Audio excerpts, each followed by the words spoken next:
All right. Hello, everyone. Welcome. We'll give it a little minute and let everyone gather and kind of make sure you can hear us okay. So we'll give it a little quick minute. It's always that awkward silence on a webinar when you're allowing the numbers to kind of pop in.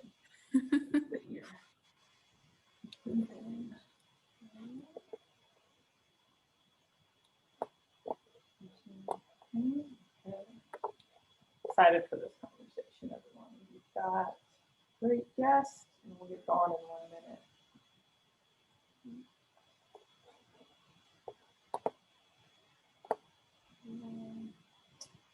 All right, I'm going to start the intro so we can get to the good, juicy stuff. Hi, I'm Bianca Reed, VP of Client Development at Rain, the growth agency, and I'm fortunate enough to be one of the driving forces behind SheScales.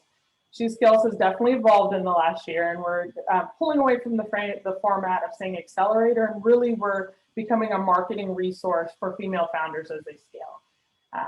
Welcome to our paid social webinar. The most popular question we get during our office hours, during any time we're interacting with founders is, how do I approach paid social? What do I do? Where do I start?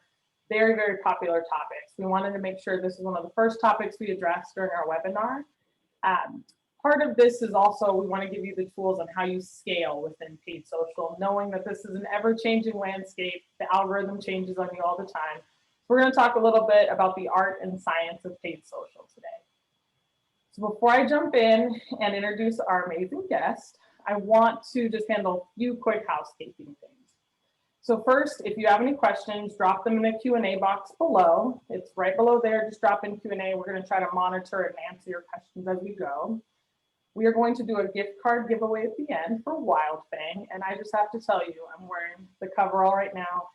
And the best way I can describe the feeling is like that Friday night when you have your blanket and you have Netflix and you have a glass of wine. That is what the inside of the romper feels like. And so or not romper, excuse me, coverall feels like. But then I look extra fierce on the other side of it. So we're giving away a gift card, and I'm putting in a plug for the coveralls. And I'm also wearing one of the Wildfang button ups. But make sure you stay tuned so you can get your gift card. We do have a quick survey that we'll also do. So if you see that pop up, please answer. And that's enough of you hearing me talk. So I will happily introduce our panelists. First is Emma. Emma is the CEO and co-founder of Wildfang. For any of you not familiar with Wildfang, which is almost nobody, Wildfang is a rad, gender-smashing fashion brand. They're here to take down the patriarchy, and they want you to look fly as hell while they're doing it. So thank you, Emma, for joining us. Come to be here. Perfect. And then I have Shuree, who leads our paid social team. She is her own force of nature, has experience working with brands like Pringles, Keebler's, Pond's, Cheez-Its, 1-800-CONTACTS, and Macari. She's also just a superwoman and a badass mom of 2 beautiful daughters. So Shuree, thank you so much for joining us today as well. Thank you. I also wanted to say that I am wearing the Wildfang Classic tee, so I'm also repping Wildfang. We're brand loyalists. All right, so now I want to dive in. Emma, the number one thing we always get asked is, how did they do it? How did they start? What was their journey? And as a founder who's building a gender-smashing empire, I'd love to hear your take on how you started, how you got into paid social, and also a little intro about your journey with Wildfang. Yeah, of course. Psyched to be here. You both look fabulous. I also love it when you introduce Shuree as this is our paid social team. Heads up our paid social team. As a founder, I respect that comment deeply. There's like 15 of them. all of our teams are one person, so I appreciate that. Yeah, so for anybody who doesn't know, I wasn't born in the US. I was born in Ireland. I grew up in the UK. And then I came to the US with Nike. So they gave me my my first real start in brand marketing, and that's sort of my sweet spot is brand marketing. So what that means to me is building a really strong connection with the consumer, moving them in their thoughts, their perception, their behavior through a strong emotional connection with a brand and a product. So that's what I love to do. And then as a founder, and I'm sure there's founders on this call, I've had to learn how to do everything else. So it's funny to be here talking about paid social. I've certainly done a lot of it. I don't consider myself a world-class expert, but I guess I do an awful lot of it, so maybe I know enough to be dangerous and can help some peeps on the call. But yeah, my journey with Wildfang, I left Nike back in late 2012, early 2013, started the company, and I like to say we've done everything the wrong way first, which is why I'm sometimes helpful, because I know what not to do. So we've launched our brand online and offline, so have experience in both retail stores and online. At this point in our journey, we have a really robust vertical product engine, which you two are both representing. That wasn't how we started. We started as third party. And that business model transitioned for us a few years back and has been very successful. But that was a big shift for us. Yeah, so we're excited. We've got 2020 was not a year we want to repeat. I don't think anyone in retail or apparel would love to repeat, unless you're selling sweatpants, in which case, congratulations and well done. But for the rest of us, 2020 was a rough year. Lots of hard things to deal with. So we're, first and foremost, we're delighted we're still here. And secondly, 2021 has some really exciting stuff in store for us. I'm not gonna blow too many surprises, but we have a really big partnership with a really well-known retailer that you would all know, that's very exciting, and trying to bring this idea of deconstructing gender norms to a much bigger audience. So stay tuned for 2021. I love it. And then as you kind of developed, I know that we've also kind of worked with you on some of your audience development, but that just continues to shift. We see that with all clients. So what have you kind of seen in some of your audience shift as you went from when you started out, and then who your audience is now? Yeah, you're talking about, because audience obviously can be a very specific technical term within paid. You're talking about more the complete target, who you're targeting in paid social. Yep. Yeah. So, well, I mean, just across the brand as a whole, we constantly hear back from our customer on what works and what doesn't work for them, and how so much of the space that we're in has shifted so quickly. If you think back to 10 years ago, the conversation around gender was so very different. I like to tell people that it was like provocative for a woman to walk into a boardroom in a suit, or a woman to be in the red carpet in a tux. And then by 2019, actually there were as many women wearing tux at the Oscars as wearing dresses, So gender and gender within uniform and within language has shifted so massively. So as it relates to specifically audience, of our brand, what we've really tried to do is keep up with that shift and make sure we're at the forefront of being relevant to millennials and Gen X, but also really on the cutting edge of the fluidity of Gen Z, and that's kind of been a big focus for us, is to ensure that we reach the mass consumer, but we're relevant to the sharpest point. As it relates to paid, paid is one channel, right? So let's just take a step back. I think when you're in the startup space and you're VC funded, or you're investor funded, shall we say, and growth expectations are high, everyone jumps to paid. But I think the first thing to remember is paid is a part of a strategy. It's just one part of a strategy. And when it gets overinflated, actually problems pop up in all kinds of other places. And I can speak to those problems. But to specifically answer your question, if it relates to paid audiences, the biggest shift I've seen in the last year and a half, the majority of dollars for everyone are going into Instagram and Facebook. And the biggest shift I've seen in those platforms is we are now winning with broad audiences. And that's new for us. I'd say if you went back 2 to 3 years ago, the goal was to be hyper targeted and hyper segmented. Now, due to the shifts in the algorithm, I believe best practice, or certainly as we consider it, is to produce larger volumes of creative and much more robust testing and much more rapid testing. And honestly, the platform does the work in finding those who resonate. So, for example, 2 years ago, I might have done a generic group ad and tried to find working moms. Now I produce enough creative that may include a woman breastfeeding in her coverall, and I let the platform find the audience for it, and I can't tell you that Wildfang, currently our best performing audiences are broad match audiences, and that's a pretty big shift for us in the last year and a half. That makes sense. Shuree's nodding, which is always a good sign. She's like, yes, this is right.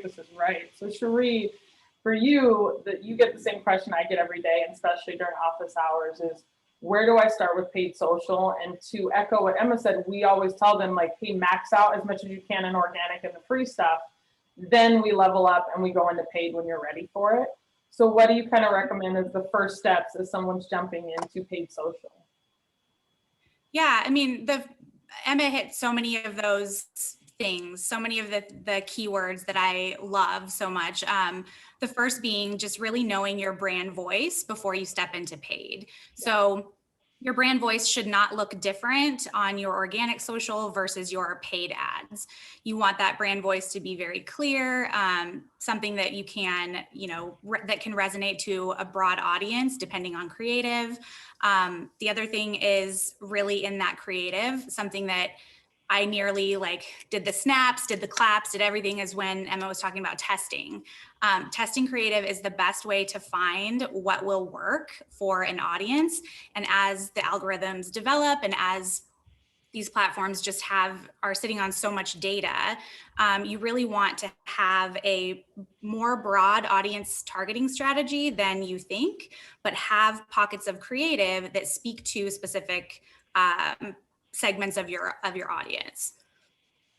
I love that. And I think we get a lot of questions around creative. As an agency, they're like, how much do I have to invest in creative? And a lot of times we're telling them you can use assets that you already have and cell phone photos. So can you talk a little bit about some creative best practices and where they can start with creative?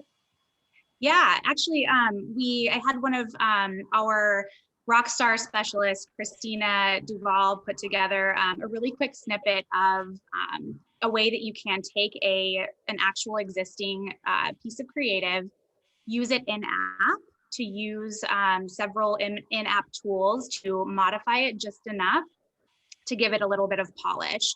So here we have just a regular asset, something that's fine, in stories it's fine, but we can put some polish on it, put some movement toward it, just really give it a little bit of personality. These are ways that, especially in an asset or in a placement like stories, this is native to the platform. So this is something that as you're scrolling through your stories, you're going to come across this. You might not know right away that it's an ad for a brand. It looks very much like something someone would post on their own stories, but it does have enough of that brand element to really push forward what we were trying to do with this particular asset, advertise the webinar, but give it a little bit of movement, give it some polish. And she does this so quickly. And granted, this is Christina. She's, like I said, a rock star, but this is something you can do on the fly, produce, basically a new asset, give the platform something new to serve. And this is a great way to test as well. So build 3 or 4 of those, see what works, and then push, maybe a second set of creative in your next phase toward using those in-app elements. Love that. And then I know as we talk about creative, a lot of it, and Emma touched on it, you start with a broad amount and then you're kind of hardcore targeting in as you see what works and letting the platform do its job. So anything there you have tips in terms of what's the initial assets they should think about in terms of needing to start a campaign or kick off their creative campaign? Was that a question to me or to Emma? Yeah, go ahead. Sorry, Shuree. Yeah.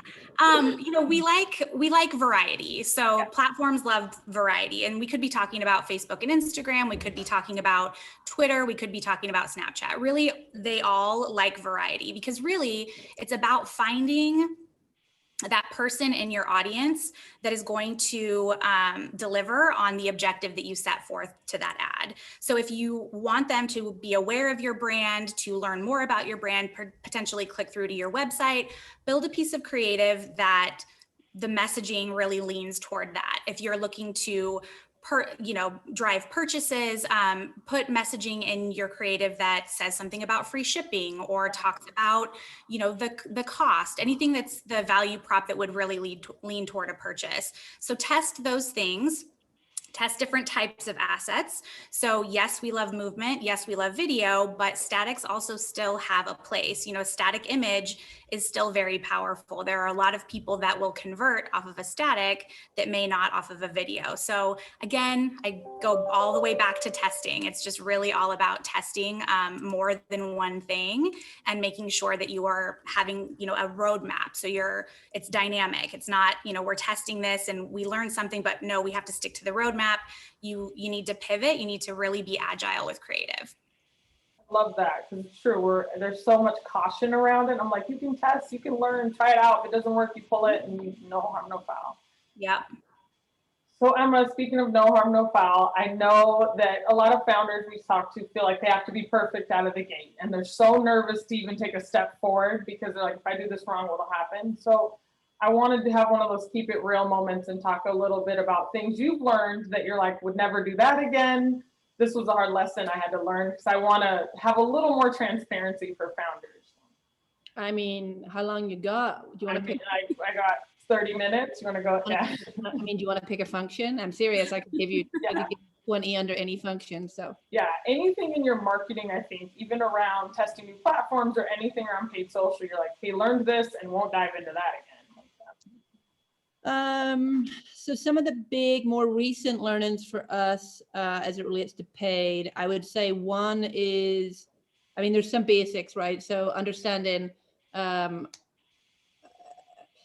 you know what, I'll start this with probably the biggest learning that I should have invested in earlier was an analytics platform. We've done a pretty big piece of work around looking at all the different analytics options. And so it depends on the company, which one is right for them. We have made a selection recently, but there's a number of things that you need to know if you're going to try and scale an e-commerce business, right? So Google Analytics is great. I love it. Really important tool, but it doesn't give you the next click that you need to direct your efforts. And honestly, once you have that analytics, everything kind of gets easy. Yeah. All the business decisions that you usually fight about or debate, they just become really straightforward. So what do I mean? Well, remember in Google Analytics that you've only got new traffic versus repeat traffic. They're not customers, right? Secondly, remember it's sampling, right? So what you want to really try and think about is the value of your customers. So I'll give you like a very rudimentary example, and I don't know the level of understanding of people on this call, but if I was to tell you that you were paying $20 to acquire a customer on Instagram and $40 to acquire a customer on Facebook, you might say, great, let's dump all our money into Instagram, it's cheaper. And then if I told you the lifetime value over 2 years of the customer on Instagram is $3,000 and the lifetime value of the customer on Facebook is $23,000, you would now be happy to pay the extra $20, right? If I then told you that the average returns that the customers made in Facebook was 70%, 70% of them returned their stuff, but only 1% returned to Facebook. Well, now you would switch back to Instagram, right? So just really understanding the customer the customer worth and value underneath the analytics, it starts to make all of your business decisions and your marketing decisions really, really easy. So, you know, how much is the international customer versus the domestic customer worth? How much is customer by geo? How much is customer by marketing channel? How much are they returning? How hard are they to service? Do they come back in through a organic channel, an owned channel versus a paid channel? And there are plenty of platforms out there that service that. And I know in the early days, it sounds kind of scary to start to spend $2,000 a month on an analytics platform, but the amount of time that you save is just enormous. I was recently talking to a founder, a much bigger business on the East Coast who had a conversation with a staff member in customer service who felt like she was doing a wonderful job and crushing customer service because she was selling to this customer. And she was like, I know this customer inside out. When they phone, I take care of them. I've sold them 14 grand of stuff this year. And my friend kind of dove in and looked at the customer analytics, and the person had returned 86% of their purchases. And so actually was really costing the company money in terms of expedited shipping. So just really trying to understand the value of each of your customers and where to focus. And that can sound overwhelming, but like, even if you just start with how often are they buying, how much are they spending, how much do I spend to get them, like just some of the basics. And you can get to some of those in Google Analytics, but not super well. And I'm a big fan of GA, but I would say I wish I'd invested earlier in deeper analytics to make all of those decisions easier. So that's probably the biggest one that comes to mind. The other question, I think, and Shuree, I guess I want to give you time to comment on any of that, because I know we see similar things where it's like, we love this customer, they love Gen Z just because they love them, and you're like, yeah, but have you seen they return everything? So it's kind of making sure you have the right segment. So anything you have thoughts around that as well? Yeah, I mean, measurement is kind of everything with social, because it's difficult to see. It's difficult to use just platform cues to drive business decisions. So Emma had made a really good comparison to looking in one view and saying, oh, we'll definitely put all of our money here. But then if you switch the view, it really switches where you think your dollar can go. So one of the things that we see a lot is, not leveraging what you already have. So use your customer list, use your past purchasers, use your CRM, use your leads, use that to really build on an audience that might do or might convert or might do the achieve the objective that you set in your campaign. So it's really like looking at what you have now and seeing how you can sort of stretch it out and make it last. But all of that is to say that measurement past just platform is really where you will be able to drive more of your paid social dollar and really scale in the end.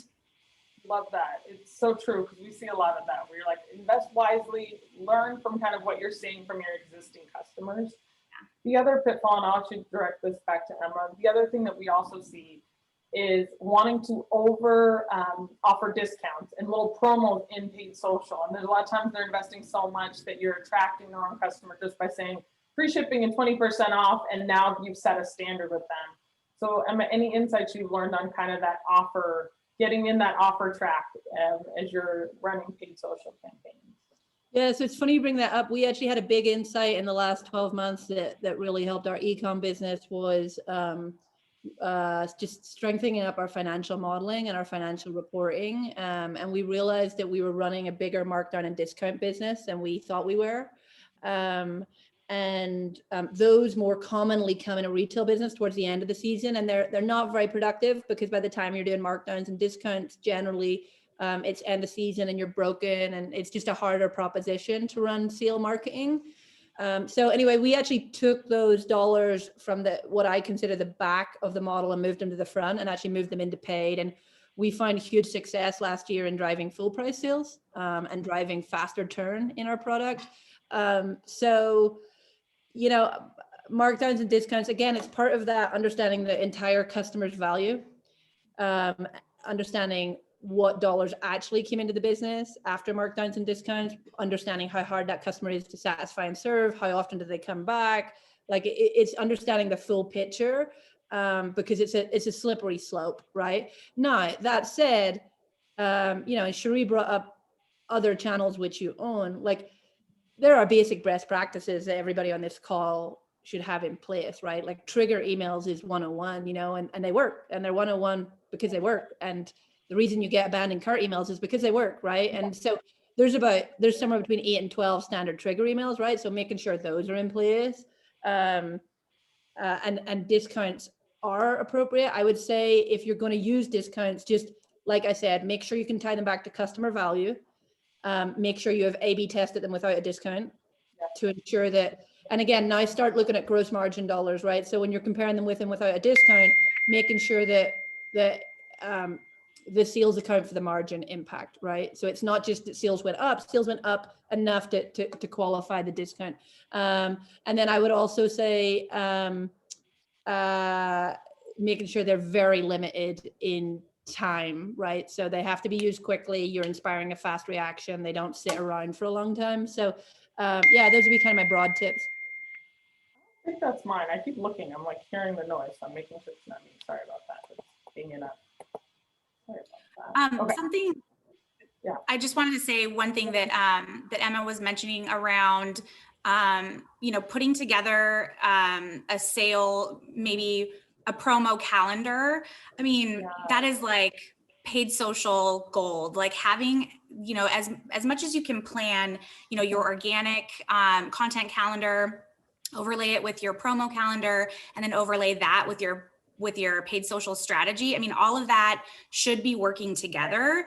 You should have, you should see an uptick in email traffic. And so grab that email traffic, import it into paid social, and start to retarget those people. I mean, all of those things really should work together. And it does sound daunting, but it is taking all of those sort of owned channels and making sure that when you put paid behind them, that it's driving as smartly as possible, or the smarter way it can.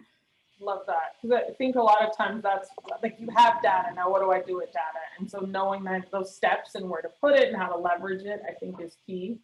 I also want to be respectful that we have founders in all different stages. So a lot of them will come to us and say, I have $1,000 a month, where should I start? And so I want to definitely make sure we're giving tips around that space. So Shuree, I have $1,000. Where do I start in terms of leveraging my business? And I know there's a lot of other details that go into that, but kind of what is your recommendation there? Yeah, so I would make sure that you know your audience. So that's, just number one. Do you know your audience enough to put that $1,000 to work in a very strategic way? If you say, yes, we do know our audience, is your brand voice tightened up? So do you have everything brand wise on your social channels? Is that tightened up enough to put that $1,000 to work? And then I would say, look for places to test. So look for, testing your CRM audience, building some lookalike audiences off of your purchasers, test those things, test some creative. So some of that can be portioned out to say, we're going to run a $200 test against this. Then we're going to pivot and do a $200 test against this.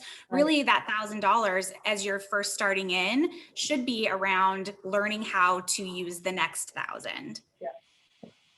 And then what about also kind of in making sure that they are set up for success?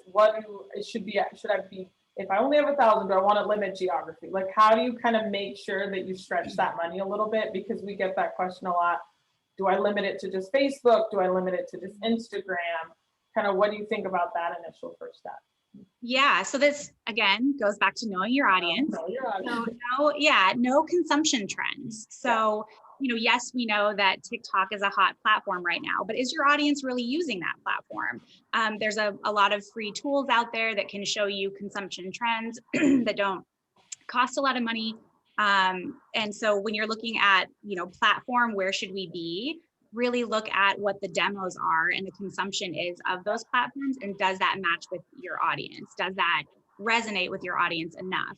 In terms of geography, Emma brought up the algorithm very early on, which bless you for doing that, because that's the hardest thing, I think, for founders to really wrap their heads around, that it's a good thing that these platforms have a lot of data, but it really does mean that if you go broad, really be prepared with your creative to speak to different segments within that broad audience. So the platform can say, oh, okay, so this creative we should serve to this, segment of the audience in this broad target. So it really does depend on how much you're willing to test with that $1,000. But really these days it is about going a little bit more broad than you think and allowing all of that data to be, used in your favor. Perfect. Thank you. That helps, because I know that's a common question we get.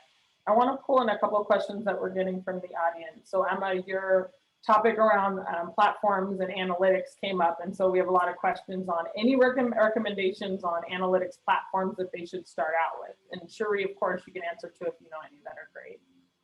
Yeah, I mean, obviously GA, it's just by the time you start to scale, there's stuff that's left behind, right? But in the early days, GA is definitely your go-to, and there's a lot of best practice out there on GA, like making sure you're noting when certain things go into place on your site or in your experience or in your marketing channels, making sure you're using UTMs correctly. I mean, there's a whole, it even does vague attribution and stuff now. So you can go to YouTube and literally learn everything you ever wanted to know about GA.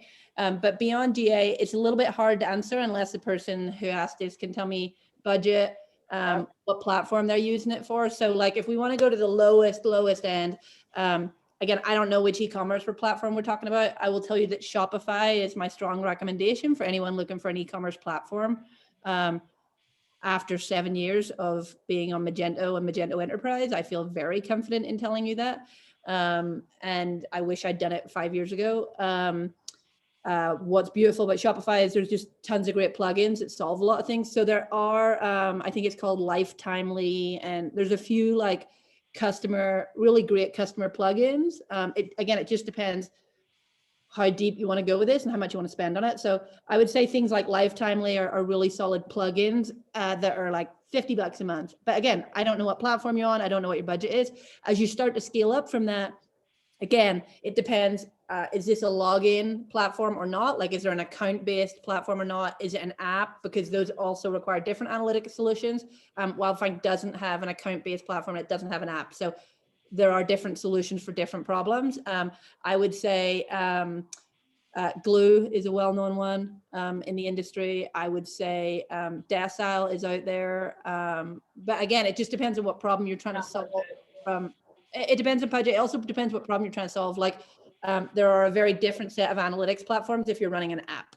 There are a very different set of analytics platforms if you have a login experience, much like a Huckberry or someone like that, right? So it's a little hard for me to offer it up, but those would be some of the ones that I would point people roughly towards. I would also just tell you that these days Reddit is a very friendly source for things of that nature. People write essays on this in Medium and in Reddit. So, but yeah, I don't know exactly what someone's brief is as it relates to that. But those are some of the ones we've looked at. Yeah, it's not a one size fits all, and we say that to clients as well. Shuree, this one comes up a lot, and I think that's part of the reason we also opened up office hours for SheScales. And the question is, when is it worth the ROI to bring on an agency or a consultant? And so our recommendation is honestly, like, there's a lot you can do on your own before you need to hire out for that. But any recommendations on when you think it's a good time to get some additional help in terms of paid social? Yeah, that's a hard one to answer without any other context. But I would say when you're ready to diversify, that's really where an agency can help. So a lot of times, you want to really hone in on paid social on one platform and you get really comfortable, you get really good at it. But that doesn't mean that will translate directly over to another platform. So I would say, when you're ready to open up and when you see your audience, maybe start to move over to another platform and it starts to become more enticing. I think having an agency have your back and being able to tie all of those things together is really where you'll see return. It does get difficult when you start to go into different paid platforms. It does get difficult to determine, what the metrics look like. Seeing something on the back end, being able to develop, what does it look like all up?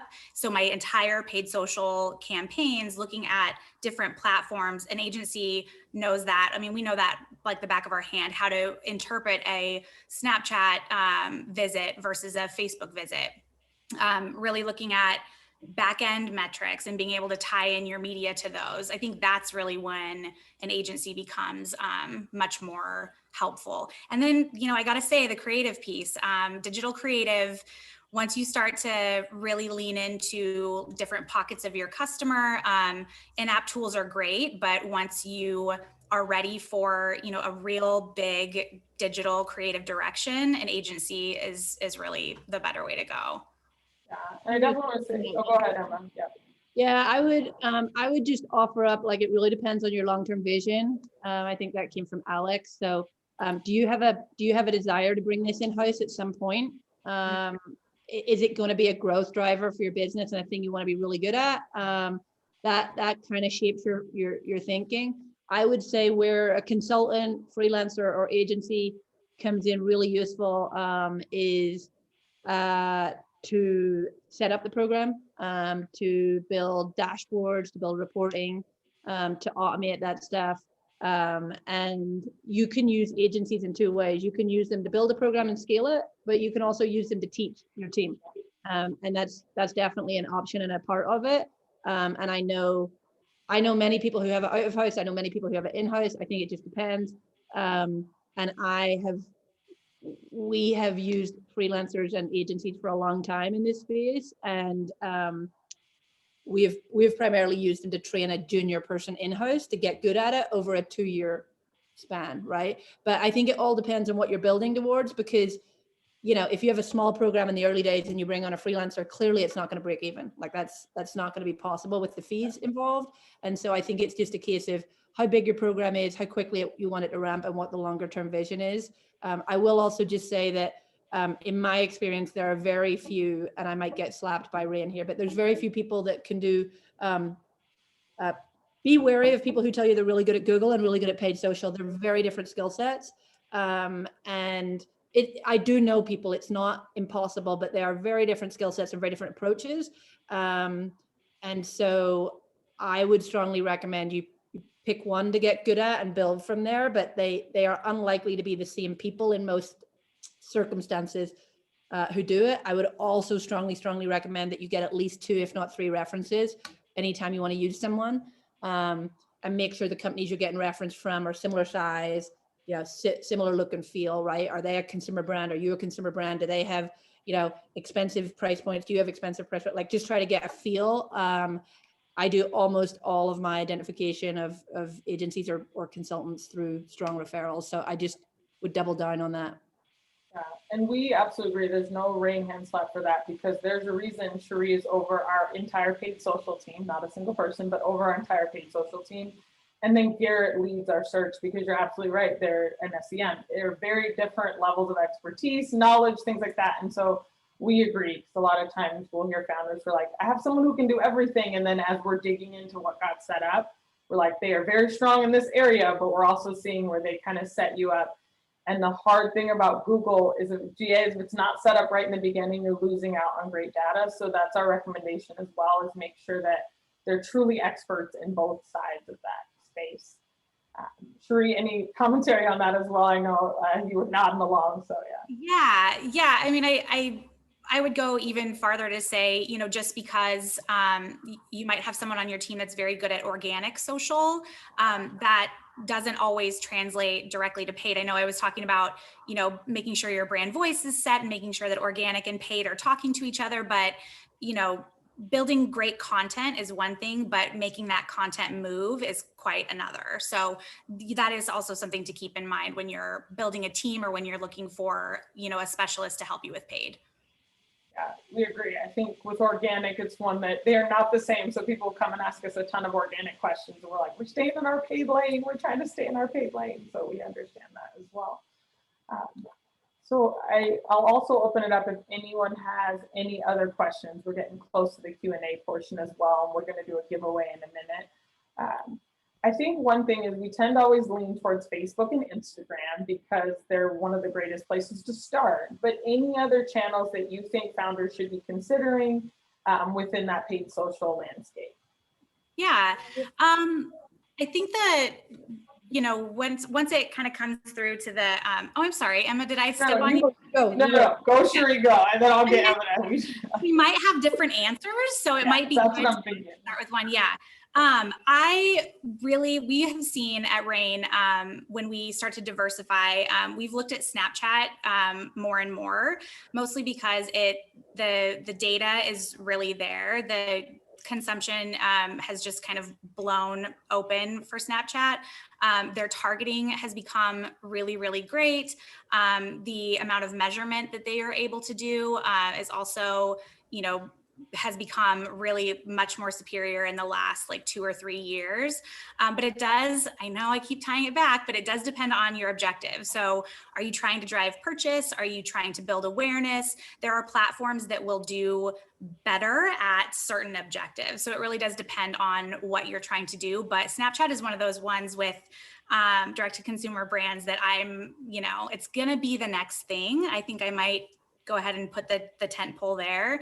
It is going to be the next thing because that platform has just grown and exploded. And yes, we talk about TikTok, but you know, in my view, they're not quite there yet. Targeting is not quite there yet. Brand safety is not quite there yet, but Snapchat really is where we kind of head next.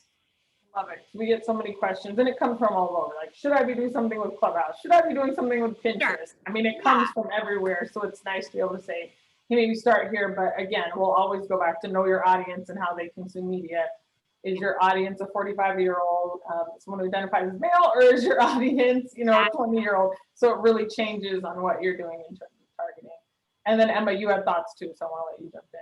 Yeah, I would double down on what you said, Bianca, around like know your audience, but also like know thyself, right? Yeah. So like, what are you good at? What are you passionate about? Like, and what fits with the rest of the marketing mix that you've got? Like, what's less of a stretch, right? So we are playing around TikTok right now to see if that works for us. I agree with everything Shuree said. I still think there's opportunity on the table there, and I would. Actually, the big thing I would double down on would be around influencer and ambassador. And what I mean by that, I mean, that is a very, very large strategic space that we do not have the time to tackle right now. But I think, you know, historically what that space meant was you see it some products, somebody maybe wore it, right? Well, now that space is about content generation because lo-fi content is and UGC content is outperforming high-end content. So now that space has become about content. Now it's become about both classic influencer marketing and reach, but also ambassadorial. So using what you've got, using the community you've got to speak on your behalf. And those are two different approaches to this space. Additionally, you know, you can elevate that stuff through paid. So the white labeling facilities in the paid platforms and in just a ton of influencer platforms have changed. So for anybody who doesn't know what that means you can elevate successful paid content from an influencer that represents your brand. So when an influencer is posting your brand and talking about it, if it does well, you can elevate it through paid. So the post still looks like theirs, right? That has gone up. The roof came off that in the last year. I mean, they say that the influencer marketing space is going to be $5 billion by the end of the year. And so now that kind of takes in loyalty and retention. It sort of takes in paid. It kind of takes in creative. It sort of takes an affiliate if you're going to pay that. Like that space is just this big crazy ball of like strategic complexity. So I would strongly encourage anyone on the phone to be thinking about that, what it means for them. You cannot do all of it. Wildfang cannot do all of it, but where you're going to start to dip your toe in and how does it complement your paid strategy? And again, really understanding your CPMs, your CACs, like what are you paying? What's the activity costing you? How much is a consumer worth? Tracking it, reporting on it. But that I would say is probably the biggest space change in the last year to 18 months is just the roof came off that one. Mm-hmm. Love it. I love that. Yeah, go for it, Shuree, because I know we get a lot of questions around influencers, and it's not even big budget things. So like, I have one person who's crazy excited about my brand and wants to do something. How do I leverage that? And I know we also do a lot with influencer marketing. So maybe just a quick touch on that. Yeah, no, I love everything and echo everything that Emma just said. It's more about potentially finding brand ambassadors that are already speaking about your brand and just ways to capture that voice and then lift it through paid media. So, you know, having someone post about your brand and then using paid to not then move it over to your brand's, you know, social platform or social handle, but to lift it from that influencer handle, like that's the next wave of all of this. And I would definitely have strategy behind it though. You don't just want to pick really anyone. You want to make sure engagement's there. You want to make sure their brand voice is solid. But I completely echo it. And we could do an entire other webinar on influencer. We may. That may be the next webinar is just how like an influencer, because that comes up all the time. Yeah. And there's also pitfalls that I do want to just acknowledge, because a lot of times like someone did something great and I reuse their photo and then they have a very unhappy customer who's like, I didn't say you could use that. So any best practices there, just to touch on it really quick. Shuree, I'll let I you would go. say, yeah, I would say vet them really well prior to contacting anyone. Definitely don't use anyone's content without express approval. A lot of times, you know, Emma mentioned seeding. So seeding is a really great way to, you know, get the word out very softly on your brand, but that is kind of a longer game. So I would say, you know, vet them, go through their feed. You don't want, you know, kind of any hidden landmines to sort of be connected to your brand. And again, make sure that the engagement is there. So make sure that, you know, not only do they have a solid follower base, but is anyone commenting on what they post? Are people actually engaging? And is the influencer engaging back? That's a very big, important part of, you know, leveraging an influencer for paid. Great. Emma, you went off mute, so I'm guessing you have feelings too about leveraging UGC as well. Yeah, I mean, that's the whole, like, look, the baseline is UGC works better than high production content in any paid channel, like end of story. And white labeling, as it's called, works brilliantly. So those are like baselines, not to be argued with. From there, again, it just really depends on a number of things. The price point of your product. Like if you're selling a $2,000 electric toothbrush and it's got a 90-point margin, I mean, sure, you know, like that, you have tons of dollars to play with. It just really depends on the product you're selling, the margin you're selling. I tend to, as a brand marketer, avoid pay to play stuff. That's not my jam. However, I will say, putting my performance hat on, if the unit economics make sense, then the unit economics make sense. Like, why, you know, if you can pay an influencer $30 per post and they're generating enough sales, and that's not $30 in CAC you paid to Facebook, I mean, it's the same difference, right? So I speak out of both sides of my mouth there, because I believe in community. I believe in building a unique relationship with influencers so that they really represent your brand and they really feel confident speaking on behalf of your brand that's authentic. But at the same time, I think affiliate models with influencers can make sense as long as you have fully understood your unit economics, and what kind of a customer they are bringing to you. But yeah, that space is nuts. There's a million ways to come at it.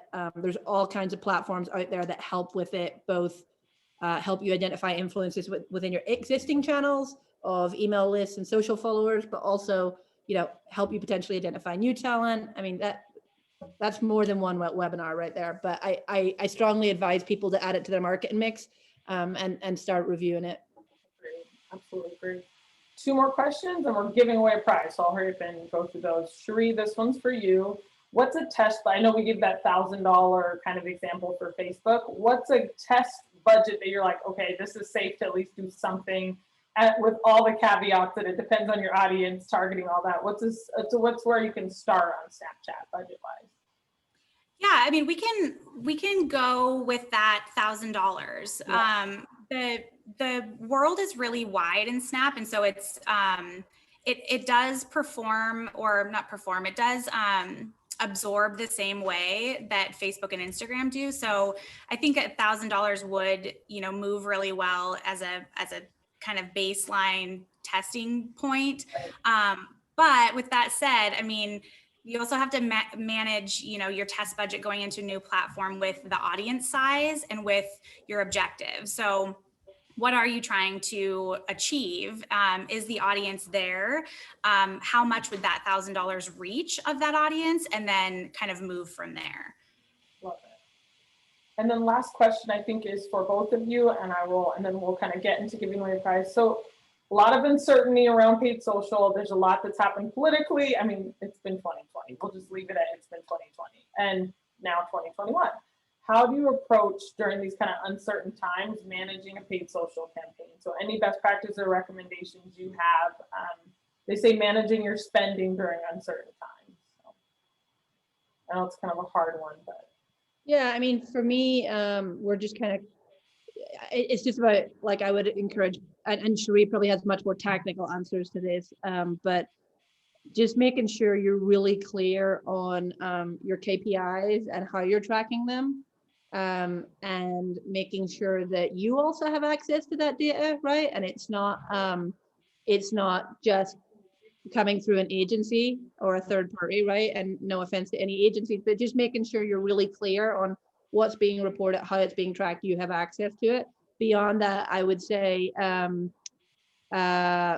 making sure that you're responsive. So like CPMs went through the roof of the election, right? So we changed our goals and our targets and our budgets on a day-to-day. Actually, I believe that February was horrible versus January this year. I don't know if you guys saw that, but costs also went through the roof. So just making sure someone on your team internally or externally is staying close to that, because things can change rapidly over a day, 2 days, 3 days, you know? So, and that has all kinds of implications in an inventory-based business like mine right now.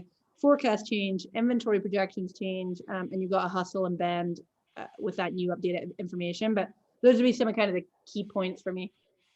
Love it. Yeah, and that's very, that's very true. Making sure that you have as much ownership of your data and of your metrics as possible. When we're talking about, how to shift around the social environment, and sentiment, I think Emma touched on something really great in that I think brands should be responsive, but I'm not of the opinion that every brand should opine on every social issue. I don't think that that's necessarily a fit for every brand. I also don't really think that, moving into a big, election time or, a big discussion point on social platforms, I don't think that on the paid side, that brands really need to, opine on things like, things that are going on in the social environment. So whether you pull back your spend just because maybe it's, a little too hot button, I think being responsive is probably the most important thing that brands can do. So listen to your audience. If you are getting, eyeballs on an ad that, someone is saying this is, not right, I would listen to your audience. Make sure that you're listening to what's going on with your paid ads as well. Absolutely agree. Thank you so much. You both answered a wide range of questions, and I threw some fun and new ones at you. So thank you so much. We are now going to give away a prize, because that's always the fun part. Rachel, are we good to go and spin the wheel? So what the prize, or I should say prize, I guess that's right. We're giving away a gift certificate to Wildfang. And so this is just an example. She's scrolling through, so you get some ideas, get your spending habits ready. So we'll go ahead and spin the wheel and go through that. I was just going to say the coveralls that I'm about to get in the camo printer up at top, and I was like, that's my next one.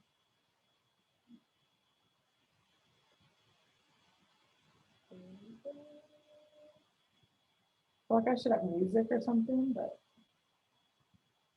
Alex, congratulations. You are the winner of the Wildfang gift card. Rachel will reach out and get you all hooked up and excited. We would love if you'd send us a picture and tell us what you got. Good work, Alex. Perfect. All right, congratulations. Well, thank you so much for being here today. I know we're a tiny bit over time. I just looked at my time and I'm running over. So thank you so much for your time. This is so helpful. We will have this recording as well. So we'll make sure that if you missed any piece of it, you can come back and join and hear the rest. But thank you. And for everyone out and all the founders that we talked to, please continue to scale fearlessly. Thank you, everyone. Bye, guys. Thank you. Thank you.